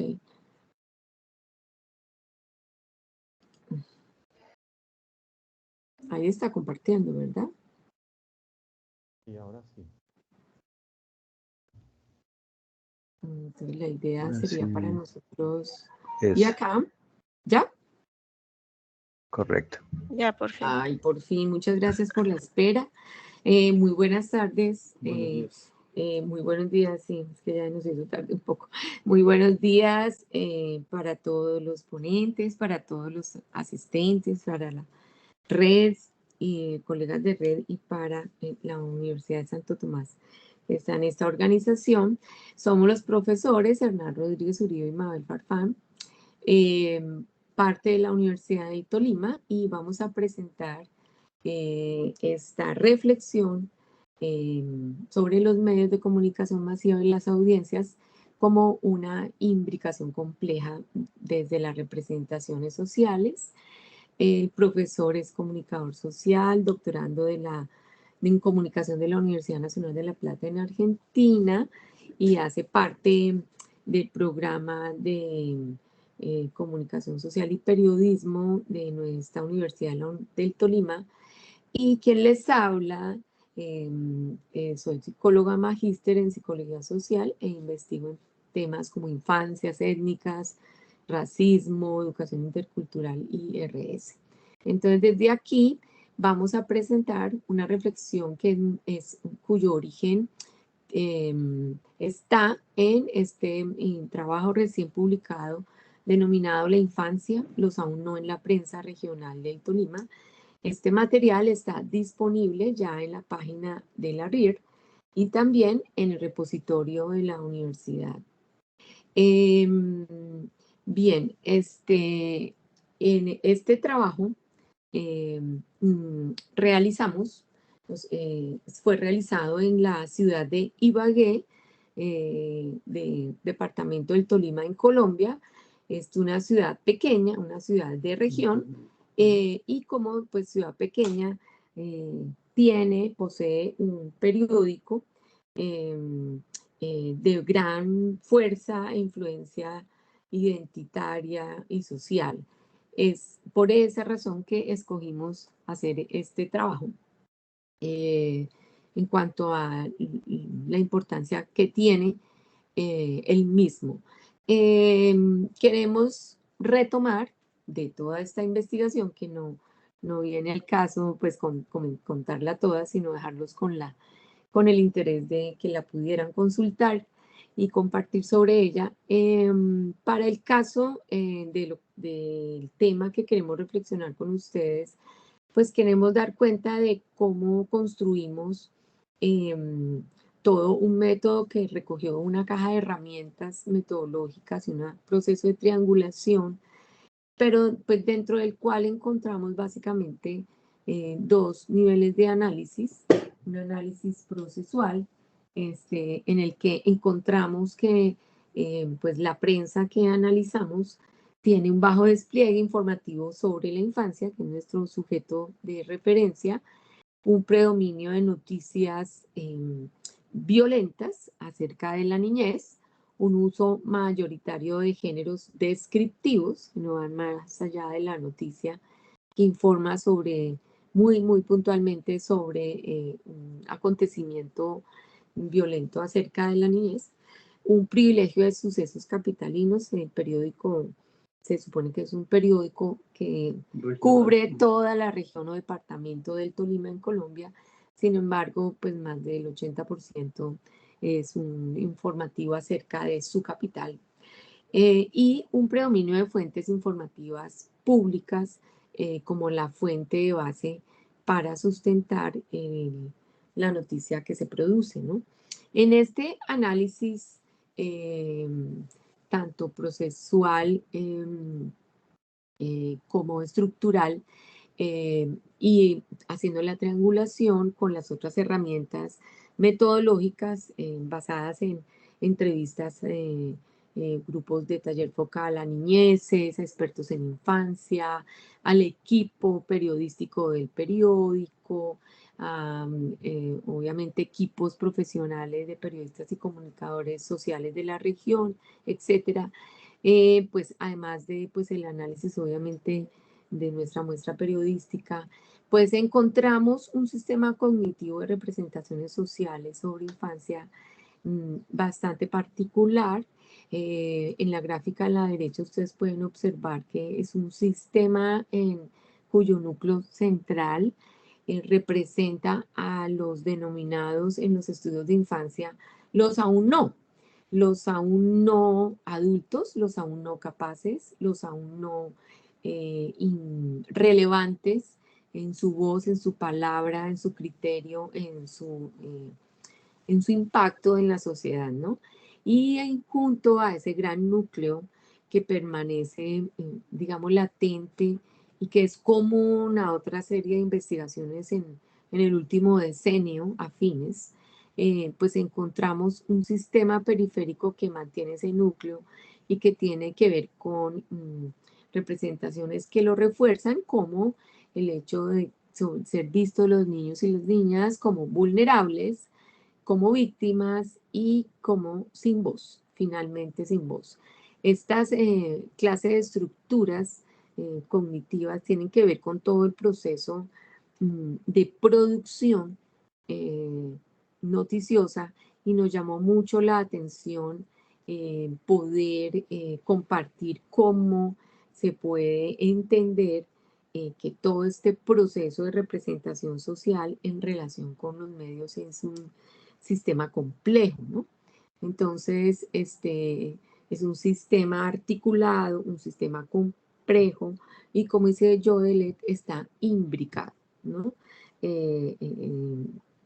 Entonces, pues todo este trabajo lo desarrollamos, y la reflexión que vamos a hacer, pues a partir de esta comprensión pues que para el auditorio, digamos, es de conocimiento de base, la comprensión en términos de que las representaciones sociales conforman un sistema sociocognitivo que estructuramos mutuamente individuos, sociedades e instituciones de la sociedad, y que construye, digamos, está de base a nuestros valores, nuestras creencias, normas y estereotipos, tanto, digamos, haciendo parte de lo que, digamos, o materializando, ¿no? Esa conciencia colectiva de lo que entendemos como sistema, como comprensión del mundo y comprensión de la vida cotidiana, ¿no? Esta comprensión y este sistema es algo común, digamos, tanto al equipo periodístico que produce el medio, en este caso de nuestra investigación fue la prensa regional, como evidentemente las audiencias. Entonces, nuestro trabajo y la reflexión para compartir con ustedes está en el orden de entender, digamos, esa dialéctica en la construcción de las representaciones sociales entre los equipos periodísticos, los medios de prensa y las audiencias a las que va referida. Bueno, de entrada, pues recogemos de Moscovici, que es su primer, o el estudio de base de donde plantea su teoría de las representaciones sociales, es precisamente un análisis de prensa. Ella propone unas categorías básicas que son las que después vamos retomando con otros autores para llegar a la identificación de esta imbricación que les estamos presentando. Entonces, partimos de un elemento central. Hay unos acontecimientos que son el insumo en bruto, por llamarlo así, que tienen los medios de comunicación, acontecimientos, sucesos de la vida que merecen ser contados, que merecen ser destacados. ¿Cómo a partir de esos acontecimientos hay todo un proceso dentro del periódico, dentro de la estructura de funcionamiento del periódico, que, como diría Charado, convierte el acontecimiento o es tomado a cargo por la instancia mediática y sufre un proceso de transformación. Es de transformación en mensaje a través de los medios. Esos mensajes que en últimas es una representación social, lo que construyen los medios, son puestos en circulación a través de sus diferentes mecanismos. Ahora, como lo comentaba los colegas anteriores, ya estamos hablando de un ecosistema mediático a través del cual se ponen en circulación. Todos los periódicos ahora tienen su versión digital, tienen conexión con las redes sociales, etcétera, etcétera. Pero el trabajo de base nuestro es que ponen en circulación ese producto impreso, ¿sí?, que es el que llega a las audiencias. Aquí se forman otro tipo de representaciones. Entonces, por eso nos parece muy importante las representaciones para mirar cómo se imbrican esas representaciones sociales. Cuando llegan a las audiencias, como dice Rouquet, que las audiencias están expuestas a un medio o a unos medios de una manera más o menos permanente. Ese mensaje que ellos captan, que ellos consumen mejor, lo consumen porque para ellos es significativo. Ese mensaje que es significativo va a través de se retoma a través de un proceso cognitivo, lo retoman las audiencias y se convierte en herramienta o en elemento a partir del cual van a interactuar con los otros, con sus vecinos, con sus amigos, con sus familiares, etcétera.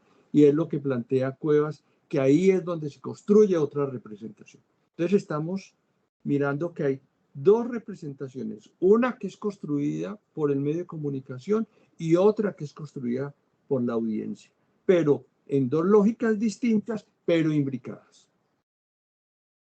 Entonces, retomamos un concepto muy clave de Jodelet cuando habla de tres esferas en la representación.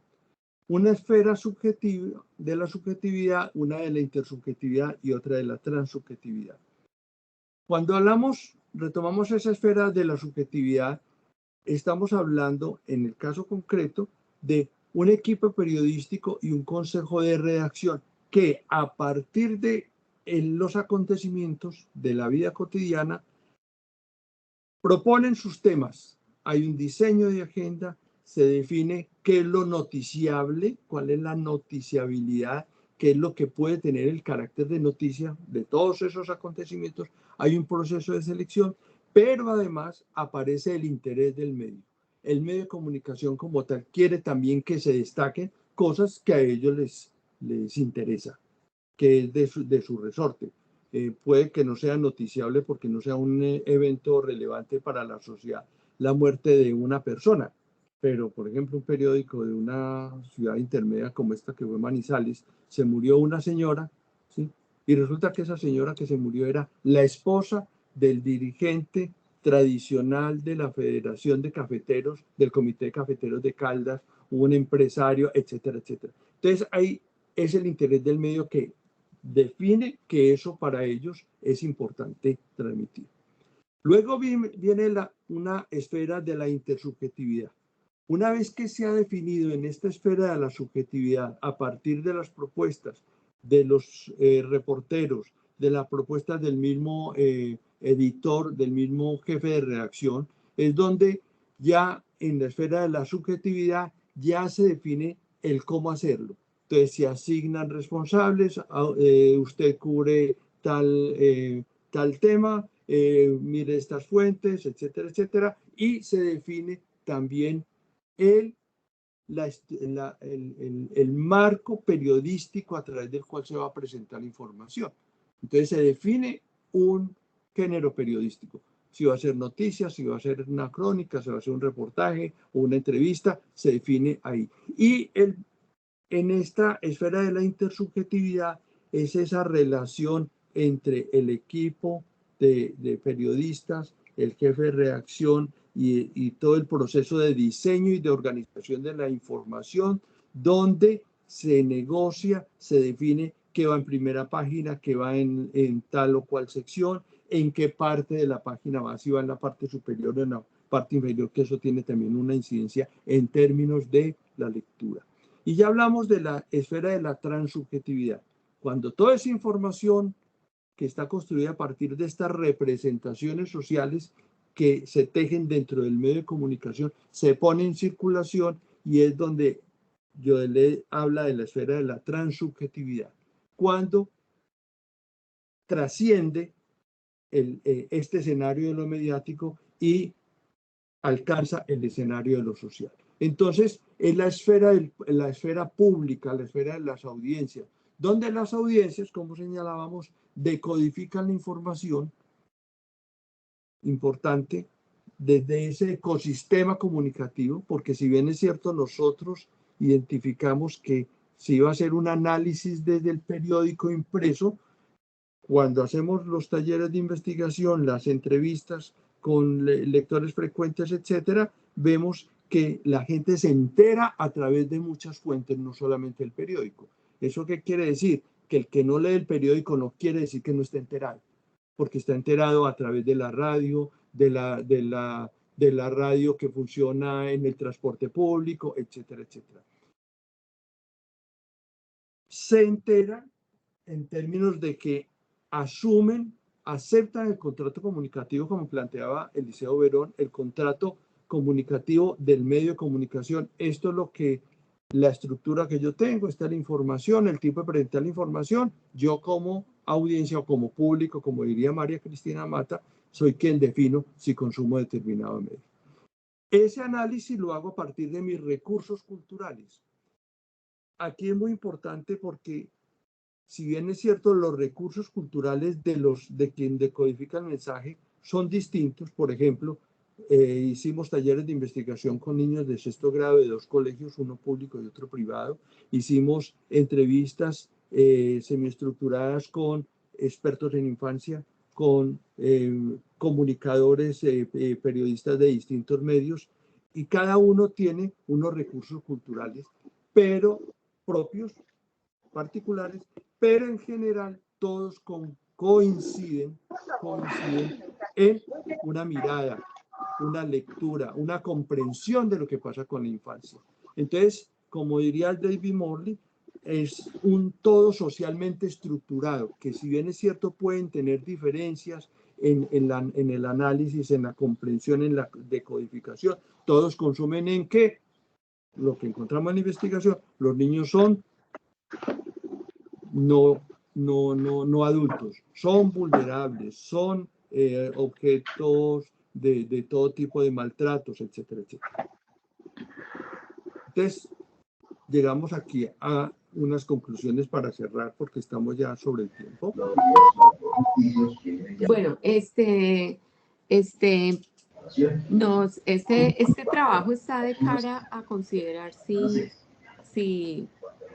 basado en la pregunta, en 2 preguntas. La primera es considerar si esa construcción de nación que Colombia propone en su constitución a partir de 1991 está siendo, digamos, ejercida en la sociedad, en las instituciones sociales, y específicamente si estamos construyendo una...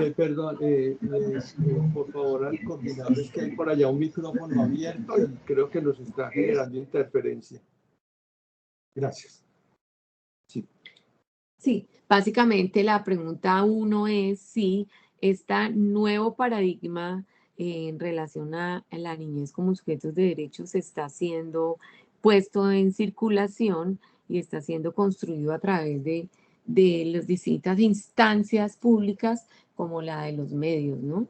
Y el segundo punto, pues evidentemente un paradigma como el de la infancia como derechos humanos transforma, es una propuesta de transformación cultural, es una propuesta de transformación a nivel de representación social también. Entonces, pues, ahí, digamos, las 2 preguntas y llegamos a las conclusiones.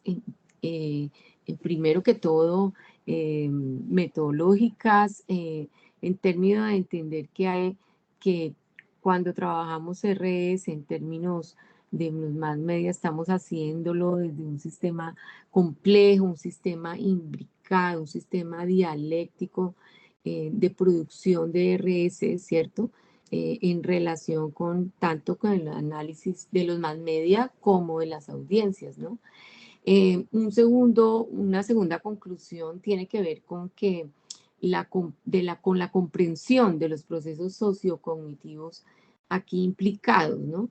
Tanto instituidos como instituyentes, que parten no de la idea de cada vez más, digamos, es necesario reafirmar que no tenemos una audiencia pasiva, ¿sí? Que no tenemos una audiencia desprovista, sino que bien es una audiencia que tiene todo un capital cultural, que convive en un ecosistema comunicativo, ¿cierto? Mediático, pero que frente a ella los medios cada vez más, los medios instituyen y tienen todo una responsabilidad social en la calidad periodística y en el proyecto de nación en la que están, ¿no?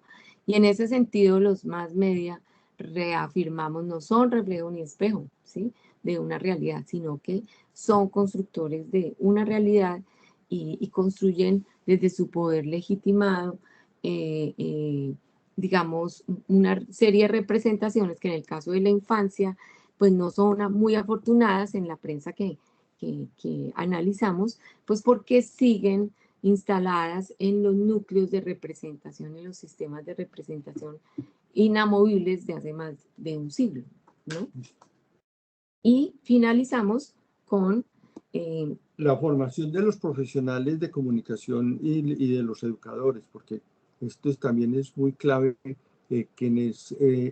comprender ese análisis de la complejidad que implica y la gran responsabilidad de los medios con las audiencias.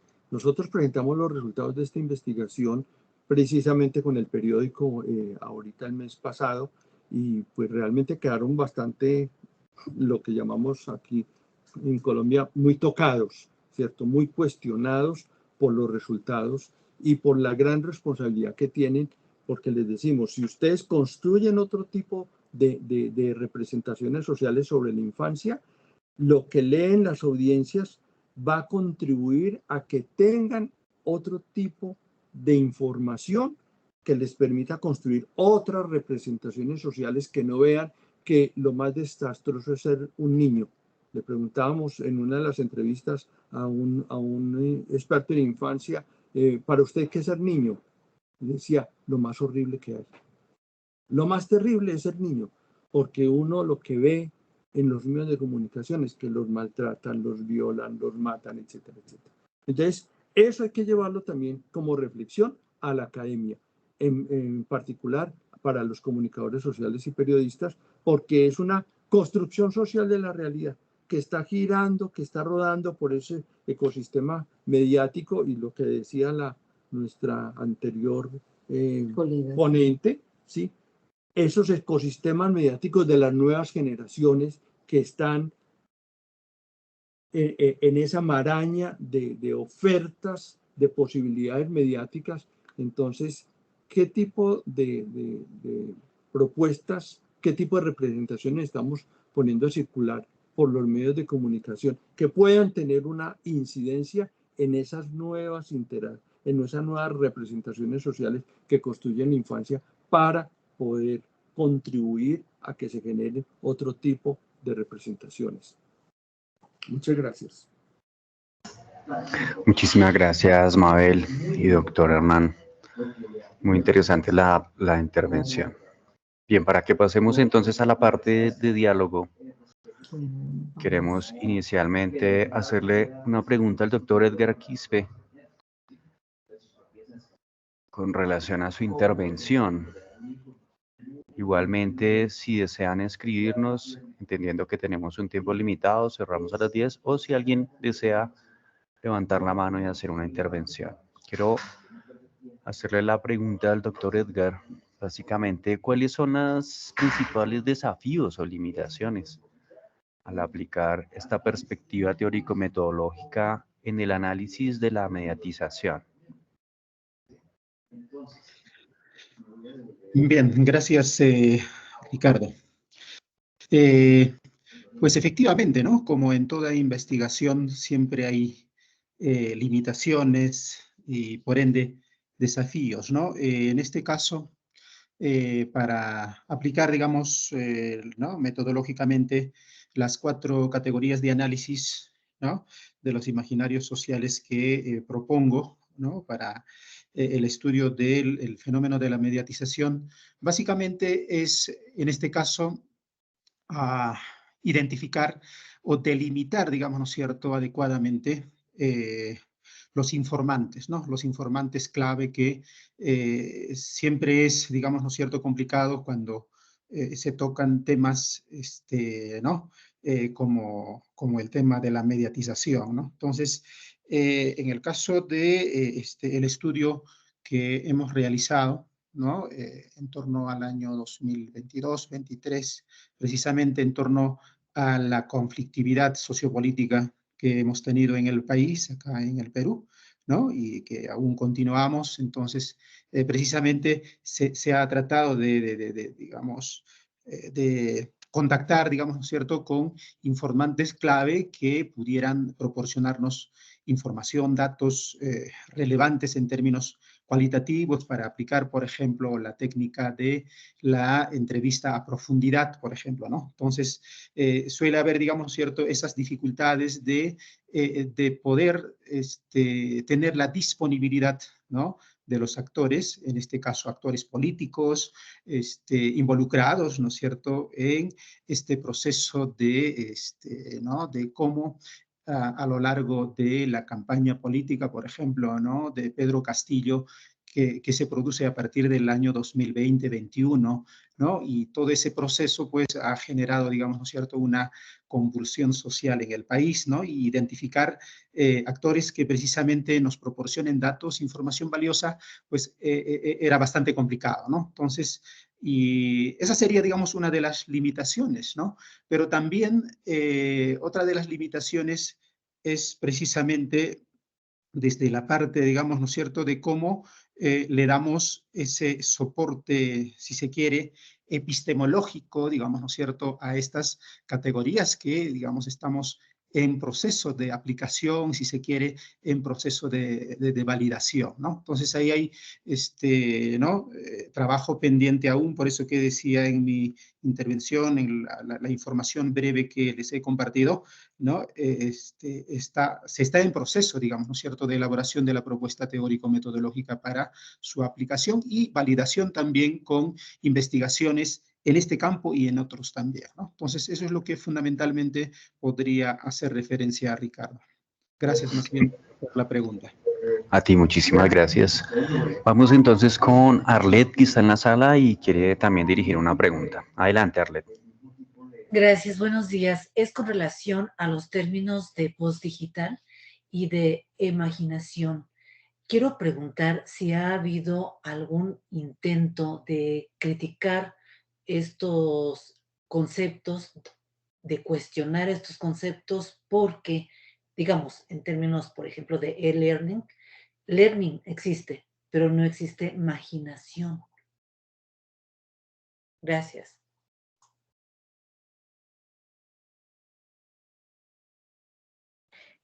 Perdón, creo que la pregunta va para mí y justo se trabó cuando se hizo la pregunta. Si la pudiera repetir, por favor. Claro que sí. Sobre los conceptos, Ujú. imaginación y postdigital. Si ha habido de tu parte algún intento por cuestionar los conceptos en cuanto a si de verdad ofrecen un nuevo saber o si a lo mejor entorpecen el saber y la continuidad de los procesos. Sí, muchas gracias. Sí, el proceso está en un proceso crítico. Acompaña obviamente el quehacer. Y aquí, bueno, hay imaginarios, por ejemplo, sobre la la tecnología, ¿no? Hay imaginarios sobre los algoritmos, ¿no? Está la imaginación algorítmica, o sea, hay varios trabajos que están con otros también conceptos, pero están abordando el fenómeno, ¿sí? Entonces, aquí lo que pues estoy intentando hacer es contemplar este fenómeno también desde pues desde la complejidad, ¿sí? Desde este caos también, digamos, que comentaba, ¿no? O sea, ¿dónde dividimos, no? Porque obviamente al analizarlo, pues categorizamos y otra vez separamos, ¿sí? Pero ¿cómo podemos abordar lo que está pasando, estas prácticas que estamos observando en el trabajo empírico? ¿Cómo las abordamos sin perder sí, pues esa complejidad, ¿sí? Entonces, si le llamamos imaginario social de las tecnologías o imaginario social algorítmico o las culturas algorítmicas o la postdigitalidad, creo que obviamente va a haber perspectivas teóricas, ¿sí? Conceptualizaciones que creo que más que entorpecer, pues pueden enriquecer, ¿sí? El debate y sobre todo también aquí una cosa que noto es a veces que no nos leemos, ¿no? O sea, a veces que no nos ponemos en diálogo, ¿sí? Y que también es difícil, ¿no? O sea, hay mucha producción ahora en el tema digital o post-digital, está lo on-life también, ¿no? Que, bueno, también aborda, digamos, esta cuestión de la complejidad íntima entre lo que pasa en línea y lo que pasa fuera de línea, ¿no? Pero claro, un acompañamiento crítico tiene que estar ahí y bueno, está en proceso, ¿no? Por eso el diálogo y que sigamos en diálogo, ¿no? Es la idea. Bien, muchísimas gracias. Queremos entonces también invitar a que el profesor Hernán nos comente cuáles son los desafíos metodológicos en el estudio de la relación entre los medios de comunicación masiva, las representaciones sociales y las audiencias desde su perspectiva. Muchas gracias. A ver, los desafíos son grandes porque precisamente mirar en conjunto esa imbricación entre medios de comunicación y audiencias son fundamentales. Cuando uno hace la exploración del estado del arte, por ejemplo, de qué se ha trabajado sobre representaciones sociales y medios de comunicación, hay abundante información, perdón, no tan abundante, hay mucha información sobre análisis de medios, pero no está por llamarlo así, el paquete completo. Porque los medios no son sin las audiencias y las audiencias no existen sin los medios. Es una relación de interdependencia. Entonces, analizar las representaciones solamente en términos mediáticos deja por fuera lo que está pasando con su área de influencia, que son las audiencias. Y a su vez está dejando por fuera de cómo esas audiencias retroalimentan también lo que en ese proceso de circularidad, acuérdense que lo planteaba Stuart Hall, ¿sí? Cuando planteaba esa circularidad entre quien codifica, quien decodifica y un proceso de retroalimentación que hace que se genere esa cadena de transmisión, ¿cierto? Entonces, son investigaciones que a nuestro parecer son incompletas, porque está faltando la otra cara en la moneda, que son las audiencias. Nosotros, recogiendo un poco el planteamiento que tiene el profesor Segarra en el libro de Investigación Sensible, donde plantea una cosa clave. Dice, la mayoría de investigaciones que se publican no explican el cómo se llegó a esas representaciones sociales. Entonces nosotros queremos invitarlos a revisar nuestro documento porque en la parte de resultados nosotros mostramos todas las categorías de análisis, todos los cuadros de salida, los análisis que hicimos con Atlas-T para identificar precisamente toda la dinámica, la lógica de la producción, tanto desde lo cuantitativo como desde lo cualitativo, de cómo emergen esas representaciones sociales. Entonces, creemos que puede ser un aporte interesante el que tengan esa herramienta metodológica que de pronto los puede acompañar a continuar con este tipo de investigaciones. Muchas gracias. Muchas gracias, doctor. Bien, los trabajos presentados entonces nos ofrecen una visión integral y enriquecedora sobre la interacción entre los medios de comunicación, las audiencias y las representaciones sociales en el contexto contemporáneo. Creo que en conjunto todos estos trabajos subrayan la importancia de comprender cómo hoy los medios de comunicación moldean y son moldeados por las representaciones sociales y cómo éstas a su vez impactan en la percepción y la interacción de las audiencias. Estas investigaciones también ofrecen una base sólida para abordar los desafíos actuales en el estudio de la comunicación mediática y su influencia en la sociedad contemporánea. Muchísimas gracias, damos por finalizado la relación de la mesa 1. Que tengan un buen día. Muchas gracias a todos. Feliz día. Igualmente, Gracias, muchas igualmente. Hasta luego. Saludos. Muchas gracias a